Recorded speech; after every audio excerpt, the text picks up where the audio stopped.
Hello and welcome back. We are in week 6 where we will be talking about chapter 5 that focuses on working with older adult populations. This is not a section of the field where I will pretend to be an expert. This is not an area where I've worked personally. However, this, I would say, similarly to working with kids, is an area that you are likely going to interface with, even if it is not the area where you're specializing. And that's for two reasons. Reason number one is that there is a lot of intersectionality between working with, I would say, any specific age population and working in other parts of the field. We'll get into that in a minute. And also because the older adult, as we think of them, so likely someone 60, 65 plus, plays a lot of roles within the lives of the people around them, and then societally and systemically as well. So these are still issues that it's really good to know about, and it's still really helpful for us to think about this part of the lifespan, even if we're working with people of other ages. Even in working with kids, it is very common that kids are cared for by grandparents, or that grandparents are involved in care in some way. There's plenty of foster parents that are retired and are that's why they have time to be foster parents. So it's just a good lens to have, and it's a good set of issues to be familiar with. So there's really only a few things I want to highlight here before I let you get on with the rest of the material.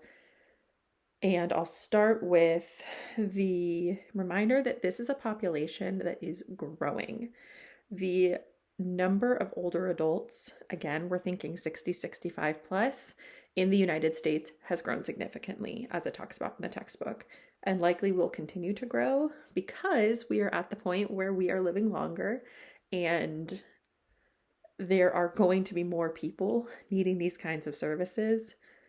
And I don't have stats on this, but I would imagine this is a part of the field where we are not similarly growing in our numbers of people doing this work. So if this is an area you are even slightly interested in, I would highly recommend you looking into it because we need you. Aside from just the fact that the population is growing, I think it's really important to remember that this population is not just one thing. And this is what I was mentioning before. When we look at any one age group, we are also looking at age as it intersects with other issues. So you may say that what you actually want to do is work with veterans or work with general mental health concerns or substance use or, the healthcare system. And any of those systems can also intersect with this population, with children, with any of these specific age groups. Some of the main intersections are those ones that I mentioned. We think about, retired veterans. We think about people who are utilizing the healthcare system more and utilizing it in different ways, needing more inpatient rehabilitation, following a surgery, a fall, needing a skilled nursing facility, needing memory care when we think about dementia and Alzheimer's, and then really just needing generalized mental health support. I think we'll talk about behavioral health next week when a lot of us think about working with a mental health population. I don't know that this type of client is what springs to mind, but it's a good thing to think about because people are living longer.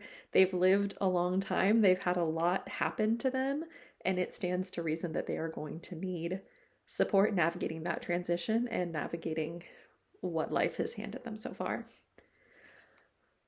In that same vein, when we're thinking about this group as a whole versus kind of breaking this group down, I think it's really important to remember that just because someone technically falls in this older adults group does not mean that they are at the same stage of life as the person next to them in that group. That is a lot of years. If we start thinking about someone who's an older adult from about retirement age, there's a lot of years after that. And being 65 is very different from being 85. That span, people in that span are thinking about very different things, thinking about retirement versus maybe starting to think about end of life. And those are very, very different conversations. So there's a lot of depth to this field, and there's a lot of ways that working with this population can really intersect with a lot of these other kind of niche areas. So I want people to think about that. This is a field where you could potentially do a lot of different things if this is an age group that you enjoy working with. One thing I just want to touch on quickly, as it does bring this up in the textbook, and I know that you all can review this information on your own, but I just wanted to highlight a few things.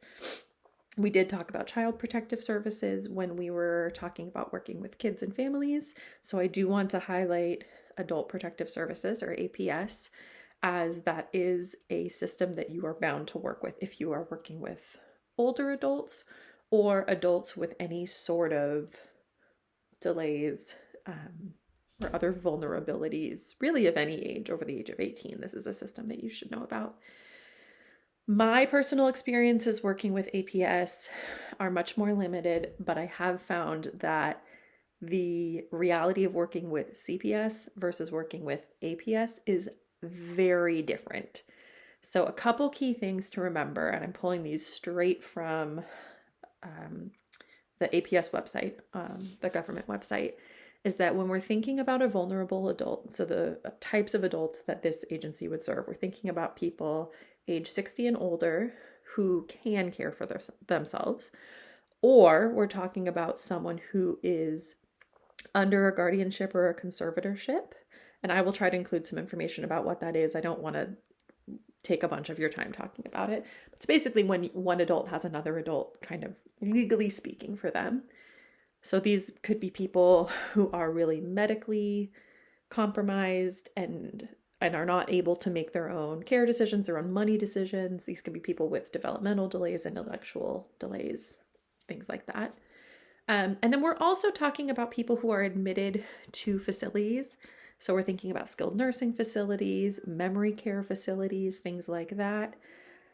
People who are receiving hospice services, home care services, things like that, where they're engaging with providers. Maybe they've got a caregiver coming out to the home. All of these people theoretically could fall under the auspice of adult protective services. And the main things that this agency is called for, in my experience, are, I would say a lot of this is neglect. So a caregiver who is not adequately caring for their patient, or a facility that's not adequately caring for its patients. Physical abuse in that same vein, people who are harmed by anyone who's charged with taking care of them. And then we've also got financial abuse, which is something that we don't talk about with kids, obviously, because they typically are not the breadwinners in their home. However, financial abuse is something that this population, as we're thinking about vulnerable people, this population is at risk of that. And that is something that APS could be called for. The other big differences in working with APS versus working with CPS is that this agency is voluntary. So APS cannot get involved and start forcing services on a patient or on a client, excuse me. These are adults. These are people who theoretically are kind of in charge of their own lives. And so they're not able to sort of swoop in and impose resources the way that we might think of CPS, kind of jumping in, putting services in place, whether people like it or not. Again, which is a somewhat factual way to think about what CPS does. But really for APS, this is just not something they're able to do, which can be frustrating if you're the one acknowledging that this person is really vulnerable and that they need services. But if they don't want them, we ultimately can't make adults do what they don't want to do. So that was the second thing I wanted to touch on. Thing number 3 is really just to make sure that we're highlighting some themes that we might see in working with this population. The textbook covers this, but I just want to highlight a few things to think about that may come up a lot for this group when when people are getting older, when they are going through these transitions. So we're thinking about isolation.